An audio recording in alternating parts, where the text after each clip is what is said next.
took over Fiji. Yeah, I might as well. No. Let me go back in this. Let me see.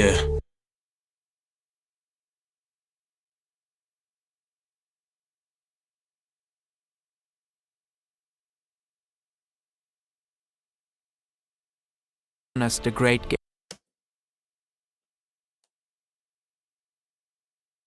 Don't mind what I'm doing.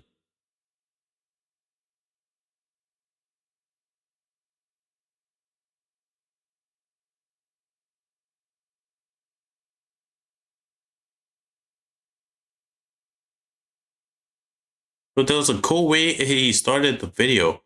I just can't find it.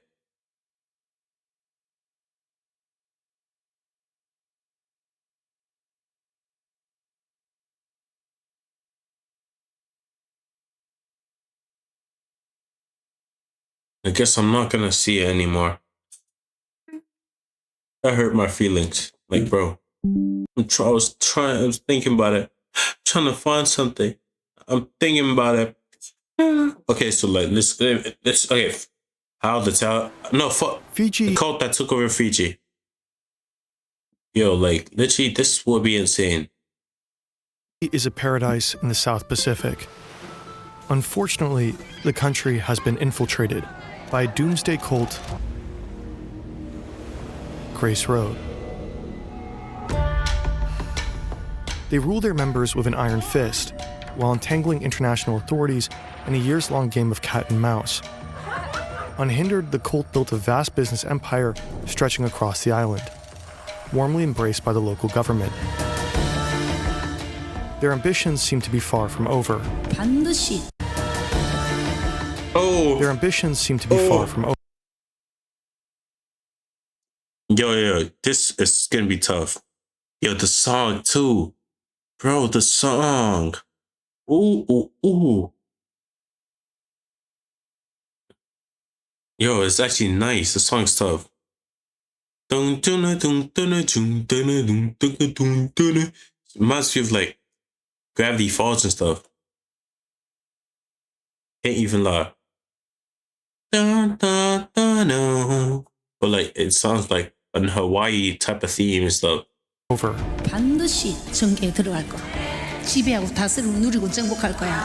They expanded from 30-something businesses to 54 in the period following the raids. Do we look like a hurt? There have been allegations of being fed improperly, being housed improperly, being overworked, well beyond what normal labor practices would allow, and physical punishments to top everything off. I realized my passport was gone. I was panicking a lot. I was screaming for help. This story is about religious fanaticism. Actually, their whole purpose is about preparing for great tribulation or the Armageddon, the end of days. About a regime deeply entwined with them. The church were able to ingratiate themselves with senior people in the government of the day. About freedom of press. Our latest investigation story or piece is with our lawyers. That the permits given to your production company must be cancelled forthwith. We're basically holding back the studies. And about an entire country in the chokehold of a sect. What happens if you effectively kill this golden goose? How did Grace Road amass so much power? How far does its influence reach? And why has no one stepped in to stop them? Well, we went there ourselves to find out. Oh, he's basically going to be joining them. Basically fake joining them like one of the FBI agents did. That was actually crazy though.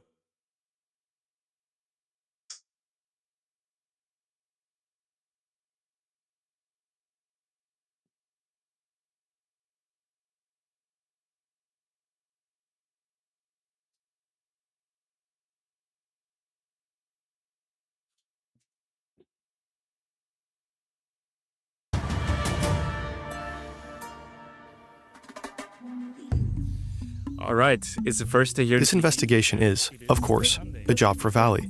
He previously traveled to Ethiopia for us, where a new ocean is forming.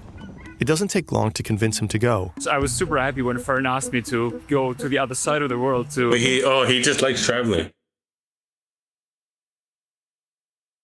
Yeah, he definitely enjoys traveling. But no way man's going to Afghanistan. I definitely go. just to see it and explore. Talk to people. I'd probably get like one tapped. Join a cult, I guess. Now he's on a 48-hour trip from Vienna to Fiji. This is the farthest away I've ever been from home. Literally the exact opposite side of the world. Vali will spend nearly a week in Fiji, speaking with all kinds of people about Grace Road, or at least trying to. Grace Road? Nothing much about that. I've heard lots of rumors, but it was like none of my business. All I know is that they say they are a Christian-based restaurant, but Anyways, so like, yo, what's up? Also, what school do you go to? What the heck? Never mind. Yeah, what school do you go to? from what I've heard from rumors, they said they're working under cults or something like that. I have had conversations with them. It's a confidential meeting, so I can't say more. From what I have heard, it is enough for me to know that this is not a church. There are nagging questions that only Grace Road can answer. And to get an answer of them right now, as you now know, not very easy. They haven't talked to us. They don't even know what we're doing. And yet they're trying to shut us down. If that's not a red flag, I don't know what is. But let's go back to the beginning, before Vali's plane touched the ground at Nandi. It all starts here in Seoul, South Korea, between auto repair shops in an old factory building, on a Sunday morning in 2008.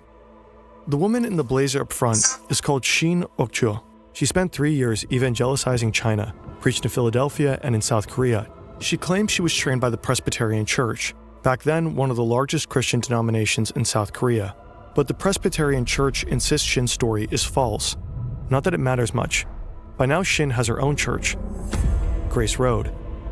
And she has some pretty specific ideas about. So she basically lied to get people to, slide with her.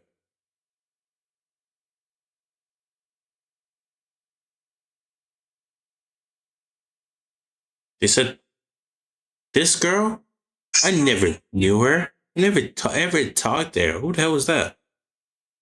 And she's like, yo, they know me. She's basically like, yo, all these guys, they know who I am. Basically like, man's talking to their ops and stuff. Talking about basically fake beefing, like some Jack Doherty type of shit. Humanity's future. Jesus, she says, will soon return to Earth a second time. But first, the world must endure a doomsday. In South Korea, cults have been flourishing for decades. In the early 2000s, an estimated 300,000 South Koreans were said to belong to 100 different groups. Today, more than 300 cults are active in the country. Some experts trace this back to the national trauma of colonialism and war. Back then, cults offered social contacts, comfort, and salvation. Today, they promise secret knowledge, a path to material and spiritual prosperity. Many of these cults are controversial. Some are outright dangerous. Over time, Shin wins over hundreds of followers with her rhetoric. In her mind, there is only one way to escape the coming doom. They must find the promised land, where she and her followers can survive global famine and nuclear fallout.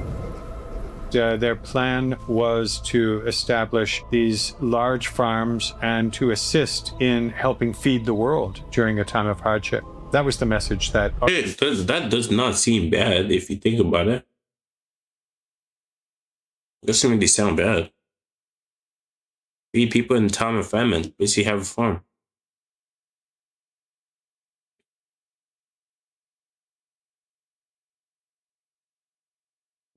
Shin was promulgating from her pulpit.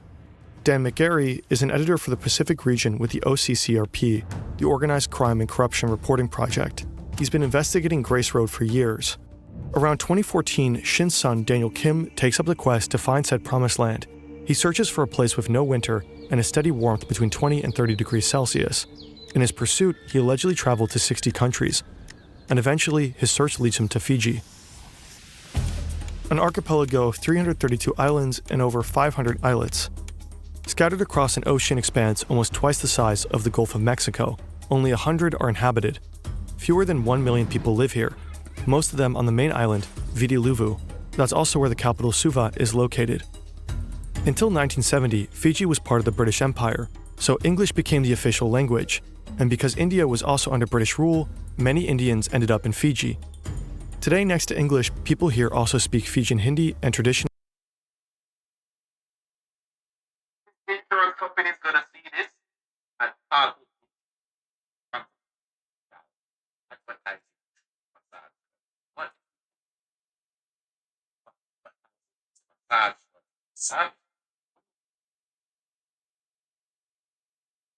Fijian I2K.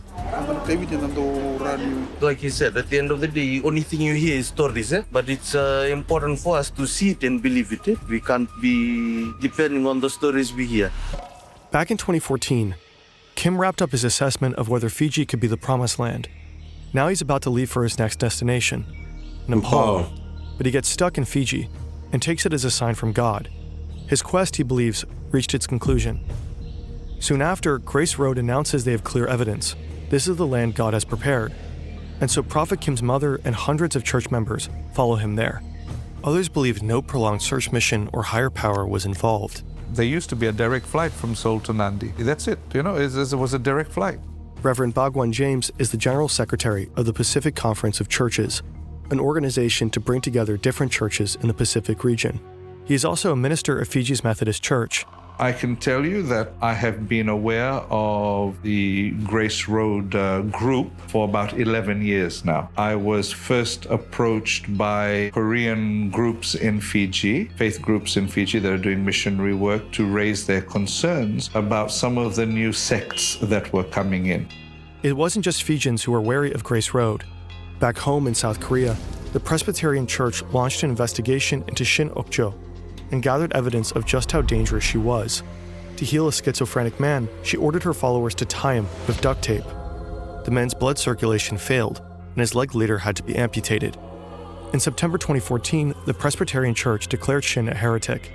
Deacon Lee Ng-yu was one of the ones leading the charge against her, a grave insult, one that would not go unanswered. Basically a fraud. That's basically like one of them Christian, quote-unquote Christian extremists. And she's not, I wouldn't say she's doing it for, she's like a scientist. Something like that. Basically testing out things to see if it works. But a scientist tests it on animals while she's testing it on humans. To heal someone's things, to take them and close the door, lock the room. Crazy. A Sunday morning, 3 months later, Mass is about to begin at the Daerim Methodist Church in Seoul. In front of the church, a few dozen Grace Road members are I'm guessing they tried burning it down. Protesting. Suddenly, some of them storm inside. They violently attacked a church official, Deacon Lee Ng-yu. They grab him and drag him down the stairs. They probably consider him to be a demon. At least, that's what Shin reportedly told them. She was never persecuted for the attack, but afterwards, she was on the radar of both the South Korean media and police. All the more reason to finally settle in Fiji for good.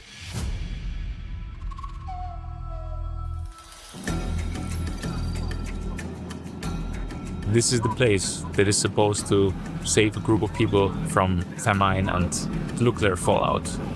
A group of people that came from 8,000 kilometers away from here, from South Korea. I wonder also, all the people here in this bus and the people around, how aware are they of this sect and the stories around them? How troubled is this paradise? This paradise on earth, really? It's like a 3-4 hour drive from Nadi to Suva, and all along this road are actually also great. Isn't 8 hours to drive around the whole country? It's full of businesses, supermarkets, gas stations, maybe 10 restaurants, and so on. One should ask the question is, why did they come in as a business first rather than as a church? Right? So they had obviously already a methodology, an approach to come in. So they'll come in as a business, they set up as a foreign investor, and then they move from there. In April 2014, Grace Road established their presence in Fiji with this farm, 3.8 hectares of land, more than enough space to grow rice and vegetables. So far, so good. Given the whole incoming global famine thing, it probably makes sense to cultivate their own rice, feed the world during a time of hardship, and so on. But then something strange started to happen. The cult started to expand, rapidly. In 2015, they opened their restaurant, Grace Road Kitchen, followed by Noodle Story, Sunny Pizza, Awesome Grill, Fierce Chicken, Snowy House, and Patisserie Pacifica. These niggas are basically doing everything, bro. Crazy. Grace Road also launched their own construction company, designing and building for their own businesses, for private clients, and even for the government. As befits true Christians, after Cyclone Winston in 2016, they helped rebuild this village, A year later, they were busy refurbishing and extending Prime Minister Bainimarama's house at a cost it doesn't to Fijian taxpayers of allegedly around $3 million. In the same year, the group won a business award, presented by Bainimarama. By this point, it doesn't even seem that bad. Besides the test experimenting on people, they're actually helping people. And they're trying to build a farm for everyone to get food. More than 100 Fijian locals are working for Grace Road, but the majority of employees are Korean, at least 300, and they're far from done. Grace Road opens supermarkets, hardware stores, a dental clinic, shoe stores, and beauty salons. At the center of it all are Daniel Kim and his mother, Shinokjo, shaking hands, cutting ribbons, growing the empire. And for a long time, no one knew what's really going on behind the scenes at Grace Road. We're trying to uncover what's really happening here. During his long flight to Fiji, Vali put his time to good use, improving his problem-solving and logical thinking skills.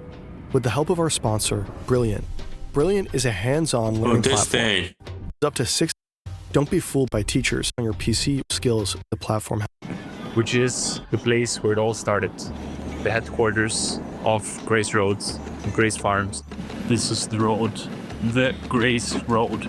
During his travels, Vali is supported by Lonnie, a filmmaker from Fiji. Behind the scenes, Jim and Lada handle logistics and access, and Mary does the drive. He reminded me of Corey Kenshin for a second. Fiji. Behind the scenes, Jim and Lada handle logistics. You cannot tell me he doesn't look similar to Corey Kenshin. Logistics and access. The afro and the beard. And Mary does the driving. Even before Vali arrived, they tried to get us in touch with Grace Road, sending emails and calling dozens of numbers. So it was either not working, diverted, or it had that fax line sound where this high beeping sound when you call the number. 2 of them actually managed to get through. Spoke to a lovely gentleman on one of the numbers that I called, and he said, email the admin address. So I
did.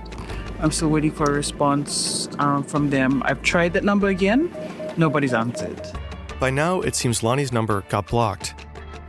As we're approaching Grace Road headquarters now, what's our plan? So I'm just gonna go up to the front door and speak to them and explain to them what we're trying to do in person, and if we can really schedule the time to sit down with them to have a chat on camera. Yeah. Lonnie and Jim enter the building. After a while, they return. Come on, why are you walking so slow? We want to know. What did they tell Let's just have a whole warehouse. you? We went And a whole basic furniture store. How much money are they making and how much are they losing? They're probably making a lot of profit. up to the office. They were nervous when we mentioned the fact that we were part of a documentary. What total revenue they make? What the total cost? And what's the total cost? when we want to speak to somebody, you could sort of feel the shift in the vibe. They didn't want to give some direct contact or some address or... No. I asked for a number. They said Well, they said no, just admin. Vali can't film inside Grace Road's headquarters or speak with officials, but he can at least visit the cult's restaurants. I love the food that they have, the menu that they prepare. Their pizzas are good. I mean, they have good taste, especially for the pizza. I love the pizza, so... It's a great place to eat. What secret ingredients are they putting in there? I like their food and coffee. Okay, we're at Olive Tree and I'm having some carbonara rice cakes. And I have to say, it's really, really good. We are at thE Pacifica and Fierce Chicken having a coffee. So the coffee is good, I can tell you that. And the rest, I'll tell you a bit later. So let's take a look. Great food, modern interior. No signs of an abusive doomsday cult. But wait. These signs read, the brightest, cleanest, kindest, and most honest eternal group that sees and delivers the eternal love of God.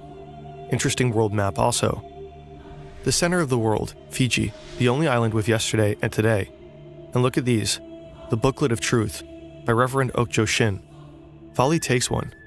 Justification of threshing. Reading about why Okjo Shin has to be released from... That sounds weird. Someone currently spanking something. Or getting stabbed or something. Who knows?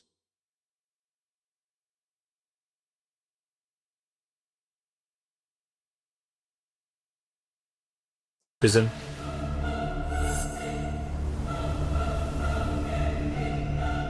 It feels like everyone knows about Grace Road.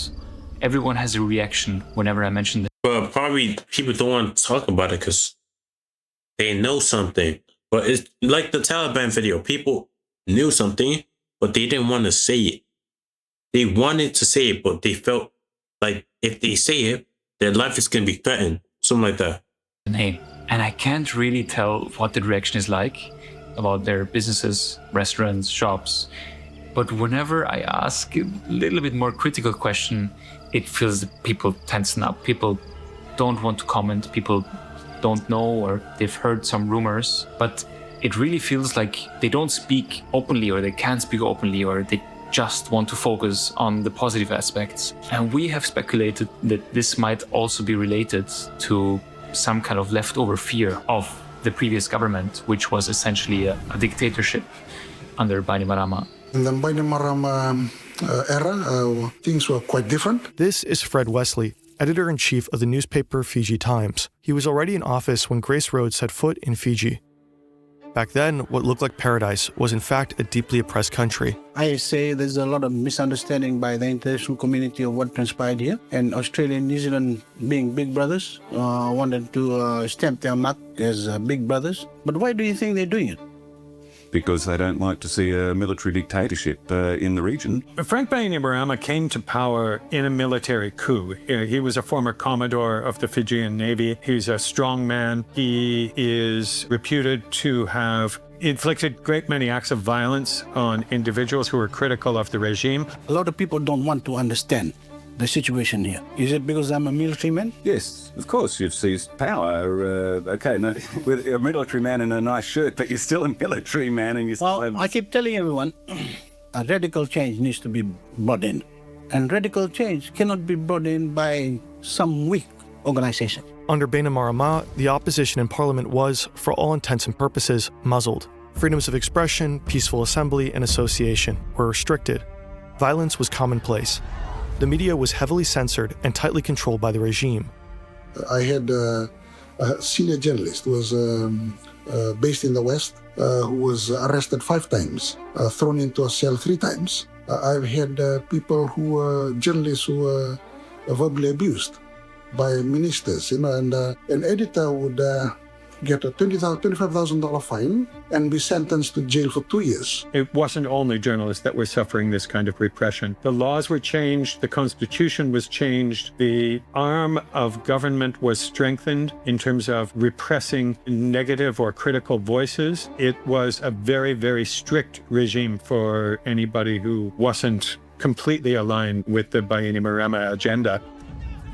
After seizing power in the 2006 coup, Bainimarama held on thanks to a system that mixed regular democratic elections with periods of repression. He survived 2 elections in 2014 and 2018, but in 2022, Fiji's economy is faltering. The pandemic battered tourism, and some sense a wind of change. Bainimarama lost his absolute majority, and a coalition of other parties took over parliament. Vali still senses the echo of these dark days of oppression, especially when he talks to people off camera. Much of it he puts down in his notes. Jim, like, was that like a communist type of thing? Sounded like it. and Lani often refer to the Bainimarama regime, 16 years of oppression. They tell the story of the relationship between Prime Minister Bainimarama and Grace.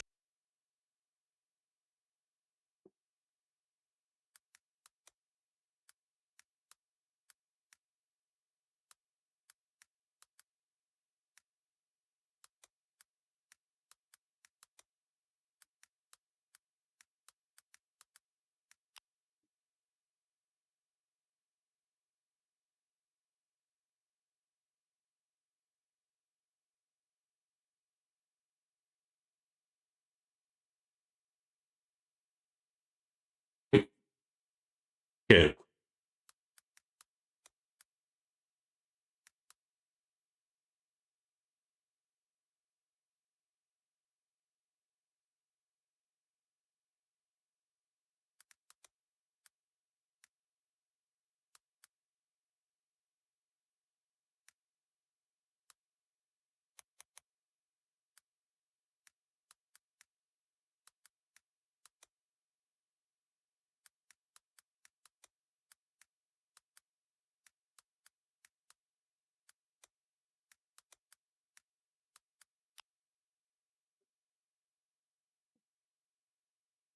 No. Okay. It's not come. Okay. With Fiji nationalist. Oh, it stayed capitalistic. Oh, okay. Road. During his tenure, the Fiji Development Bank invested a significant amount of money in the group. On the other hand, he used Grace Road for his own purposes. From a Fijian perspective, the story of Grace Road is bigger than the cult itself. It's politically charged. The OCCRP investigated these troubling ties between Bainimarama and Grace Road. A former government spokesman told them the cult was treated like a protected species. Laws restricting free speech also kept criticism of the cult largely muted. OCCRP revealed that Fijian police had spoken with witnesses who described beatings and other abuses by Grace Road members, but without any serious consequences for them. And so I think the kind of strong-armed administration that we see in Grace Road would have resonated very much. Yeah, so like basically in the zombie apocalypse, they're gonna be like the Negans group. With Frank Bainimarama and Ayaz Sayed Qayyum, the two main members of the Fijian government at the time. It's Vali's 5th day in Fiji, and it starts with a surprise. We've actually received an answer from Grace Road, but not the one we expected. Okay, here's a serious update. Yesterday, Lani got a call from the Film Commission in Fiji. Wait. Okay, wait. Are you in the office? Okay, I'll come across to you now. Okay, Lani just got a phone call from Film Fiji, who gave us the permit to film, that the lawyers of Grace Road called Film Fiji to revoke our permit. And right now, Lani is in the office. So the lawyers have contacted them about the fact that we've been going to different Grace Road restaurants and shops and stuff. They're emailing them now about revoking the permit altogether, the filming permit altogether. Losing the permit would mean that we'd have to stop filming. Lani explained to the commission that we didn't do anything illegal at Grace Road. But now she still has to deal with the lawyers. So I'm going to start typing up emails now. Okay. Again. Maybe they can actually get us in touch with Grace Road themselves. Exactly. Yeah. Maybe it's a good thing. Let's hope this all comes to a, fruitful outcome for everybody. Damn. This is getting intense. Everyone starts to She's gonna get probably blacklisted, bro. And they're probably gonna start trying to come for her. Be aware of us. Exciting.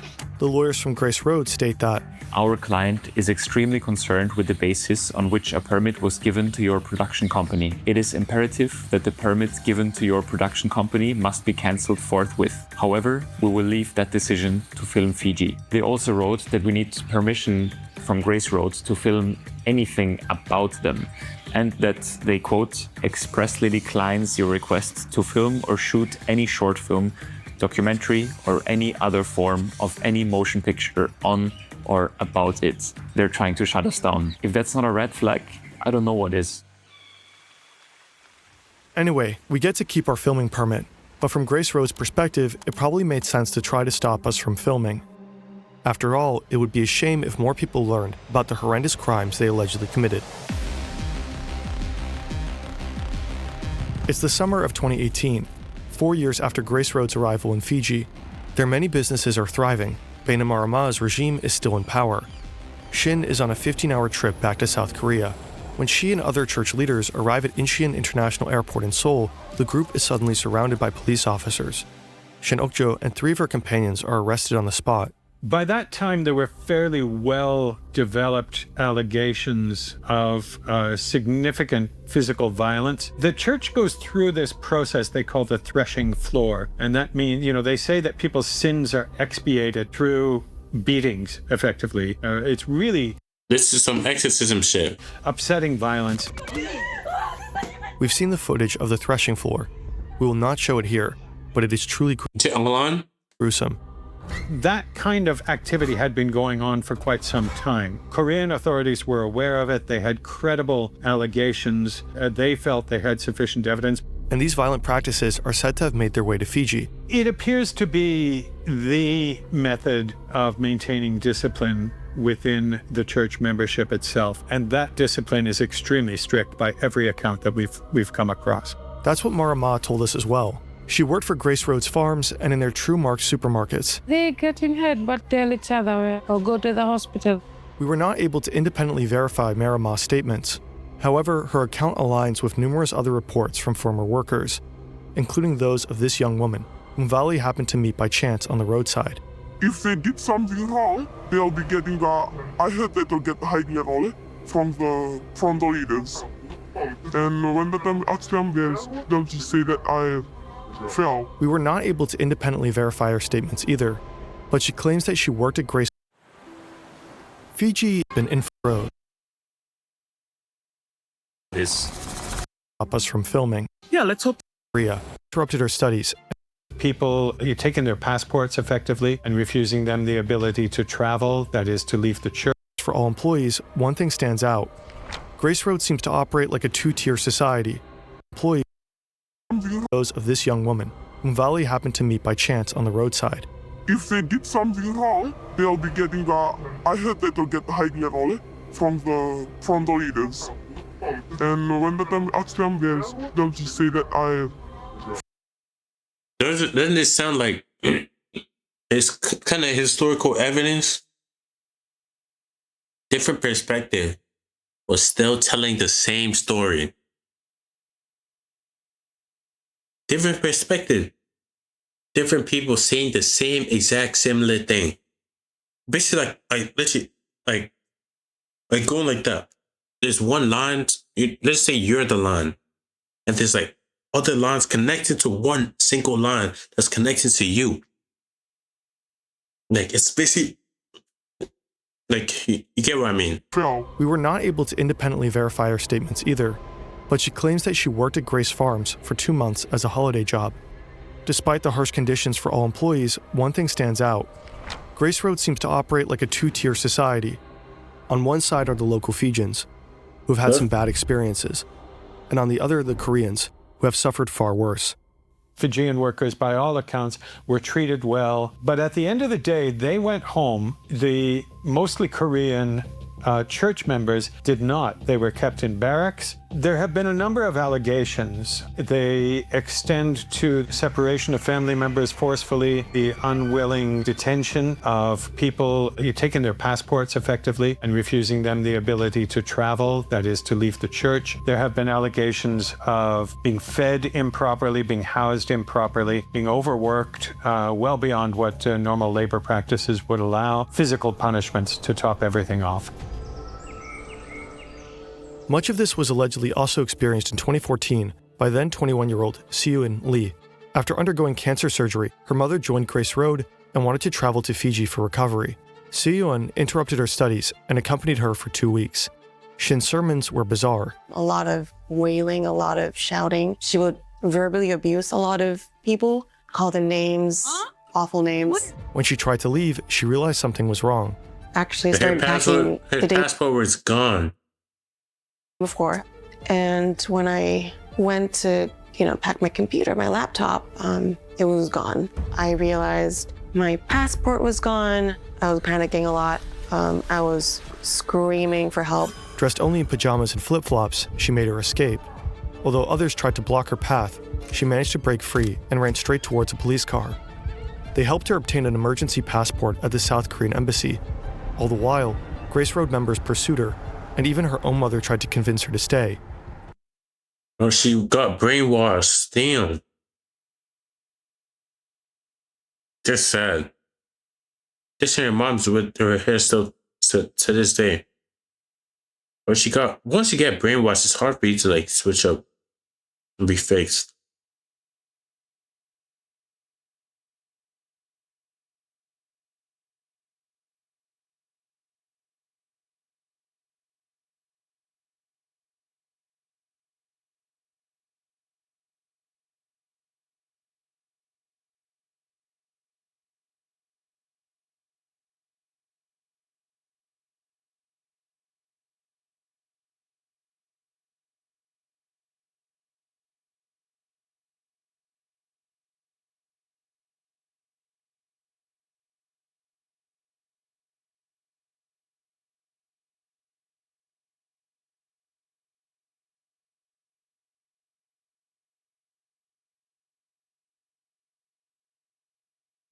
But she left her mother behind in Fiji and managed to return to South Korea. Grace Road seems to rule over its members with an iron fist. The cult runs an enormous business empire and has excellent ties to the country's dictator, so they may have wondered, why not bring the promised land under its control entirely? 반드시 정계에 들어갈 겁니다. 정으로 돼 있어도 그들은 이게 안 저가니까 안 돌아가니까. 그러면서 어떻게 할까 하고 우리가 지배하고 다스리고 누리고 정복할 거야. The conquer, govern, and rule. While Shin settles into her prison cell, South Korean authorities are continuing their crackdown on Grace Road. Shortly after capturing Shin in Seoul, they plan to strike again. 17 officers are sent on a secret mission to Fiji. They'll probably get her son. On the ground, they meet with the local police, and in the middle of the night, a joint operation begins. They arrived at the main multi-acre farm, that's the headquarters of the church. Late at night, did a sort of a sweep to gather up people and evidence before anybody had a chance to react. In the following days, 6 South Korean citizens get arrested, including Shin's son, Daniel Kim. The secret mission is looking like a huge success. But then, well, nobody really knows exactly what happened. What we do know is that the courts intervened quite quickly. Shortly after that intervention, the Fijian police were saying, okay, look, we're going to take over this investigation. And so the Korean police... They probably paid off, most likely. Police detachment, who thought that they were going to come back with, a number of people in their custody, ended up going back empty-handed. An Interpol red notice was issued at around that time for Daniel Kim and presumably for others. But in Fiji, it seems like no one cares. Perhaps investigations continue behind the scenes, but for years, nothing comes of them. So Daniel Kim gets to carry on with business as usual. Grace Road launches new ventures and keeps on growing.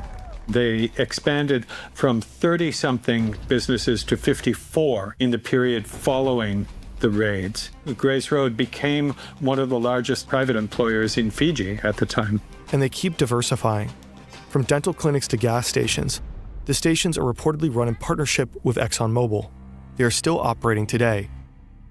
We asked ExxonMobil whether they were aware of the events surrounding Grace Road, and why, instead of ending the cooperation, they chose to expand it. They did not respond.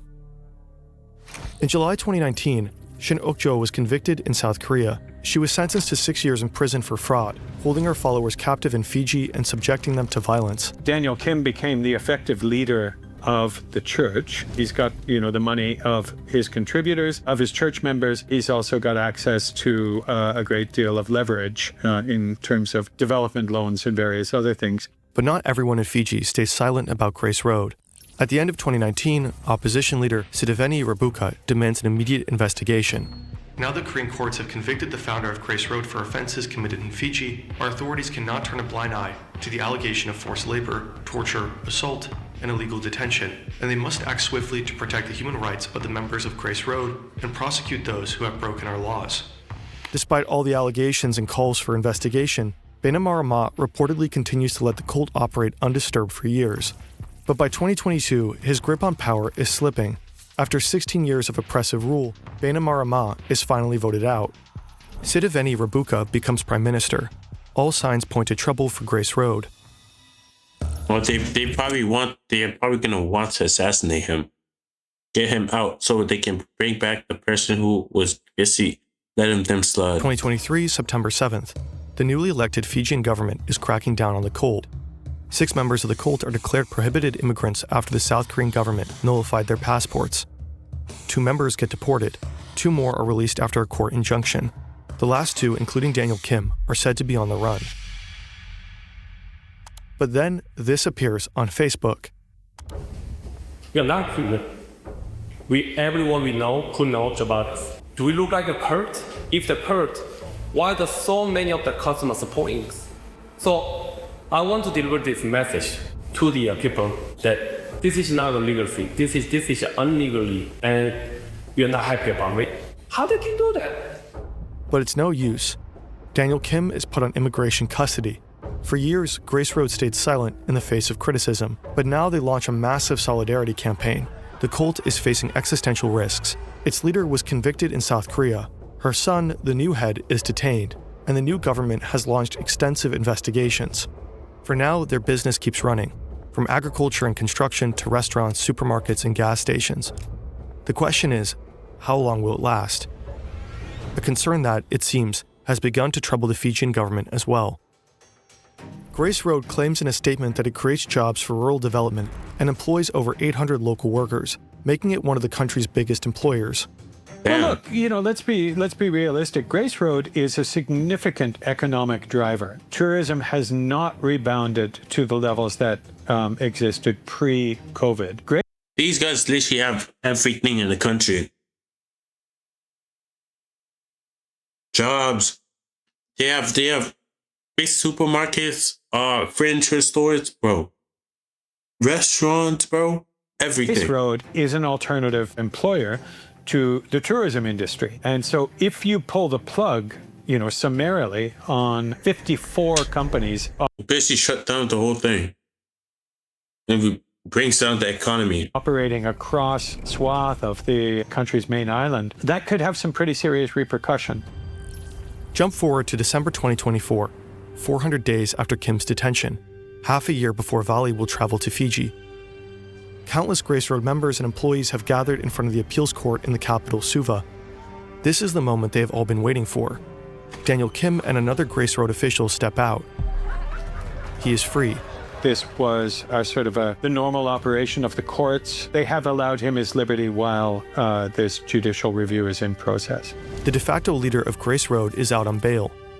No one back in Fiji has been prosecuted for their alleged practices behind closed doors. I know there are a great many people who feel that there should be prosecutions. That is not a view that's shared by the public prosecutor in Fiji at this time. Even the US government criticizes Fiji in its newly released report on human trafficking. The report notes that no one from Grace Road has ever been prosecuted or convicted. A clear shift has taken place within the Fijian government, from the unmistakable demands of the past to a far more cautious approach. the government publicly states that it's disappointed that Grace Road is now reconsidering new investments in Fiji. They stress that they have always treated Grace Road with friendliness, and they say they respect them for their new retail standards they brought to Fiji. Currently, there is a great deal of concern about, what happens if you effectively kill this golden goose, if you remove one of the substantial private sector drivers in the Fijian economy at this time. Now, on the ground, Vali wants to ask government representatives about these concerns, and we want to know why the investigations into Grace Road keep dragging on. According to the OCCRP, Fijian officers have spoken to key witnesses of beatings and other abuses more than 5 years ago. What's taking so long? Interviews had been arranged. I paid off people.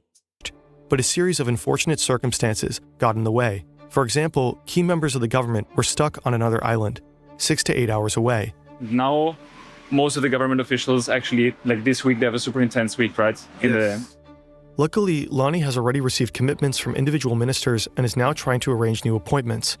But now, more than 2 weeks later, this is her message. I spent Monday morning at Kamikamita and Naupoto's office trying to lock interview times. Both these ministers have been advised not to make any public comments regarding Grace Road since both offices have active interests and files before them. Any public comments have a high chance of putting both them and their ministry in a precarious position. We sent them written questions but never received a reply.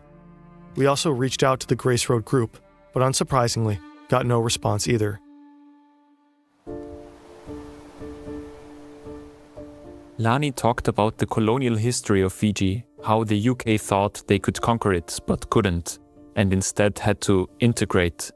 She has a similar hope with Grace Road, that outsiders coming to Fiji with bad intentions might somehow be changed for the better. Right, you're saying, oh, well, that's okay. Over there, we'll still go and buy their pizzas because their pizzas are good. That kind of thinking. Oh, well, no, that's the chicken, that's not the church, that's not, it's all connected. Our comfort and our convenience is more important than our values and our ethics. And I think that's where we start to fail as people and as Christians.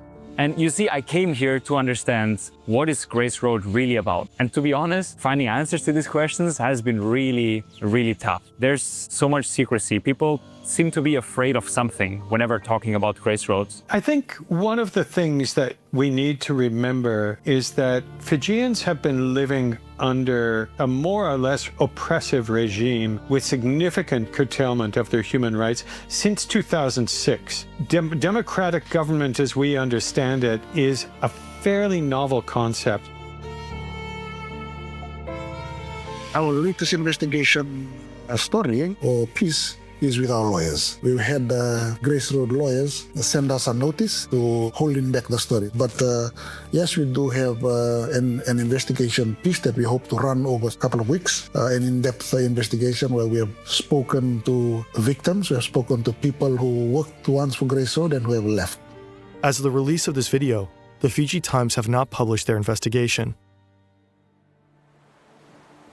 So while many of my questions are still unanswered, there's at least one thing I can say for sure, and that's the people. I mean, the people of Fiji, they will always stay in my heart. They're the nicest, most generous, humorous people, always up for a smile, even though it's not super easy to live here. I mean, many Fijians struggle to make a living, to make ends meet, and it's also not a huge country. And that's exactly why outsiders coming in here as guests, as businesses, as... Would that increase the economy? Because they're basically paying tourist price and stuff for things. Churches, they must act with real care, with responsibility, transparency. And of course, I mean, Grace Road has brought a lot of good things. Without a doubt, they have a business model that's unique. And without a doubt, they've actually stimulated economic development, economic growth in areas that didn't have this. They've employed people. You know, that's a reality. But there's also a lot of negatives. When so much good is wrapped in so much secrecy, when there is a taboo to speak about it at all, that's really a red flag to me. And that tells me something has to be changed. What better place than this to read you a little bit from Reverend Ok Chu Shin's brochure. This brochure is written by Ok Chu Shin from prison. and given out publicly in Grace Road shops. And I'll read some more of this to you. Threshing. An assault, moving to Fiji, a confinement. The threshing floor is the spiritual warfare for the salvation of souls. The Spirit of Truth, Reverend Okchushin, carried out the threshing floor to protect the children of God from the plagues. To us, this does not sound like There's basically some, what is it, revelation? Yeah, type of shit. remorse. To us, this sounds like a justification for brutal violence. Meanwhile, Grace Road seems to be looking to expand their empire beyond Fiji. The president of Nauru, which is a tiny island nation of about 20,000 people, has extended an invitation to Daniel Kim, asking him to come and work his economic magic on his tiny island to see, what he can do to help the economy of Nauru. Nauru's climate is warm, with no winter. Fertile soil is limited, though. But who is to say if any of this is really in preparation for some imaginary apocalypse, or just about money and power? They could, if they keep going, they could,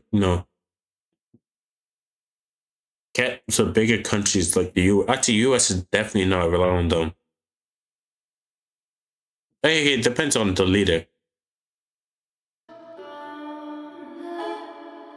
Damn.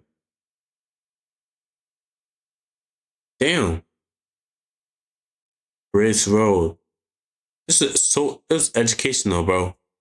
Now, who the No. Oh my days, go back. Trying to check the comments. Cult that took over Fiji.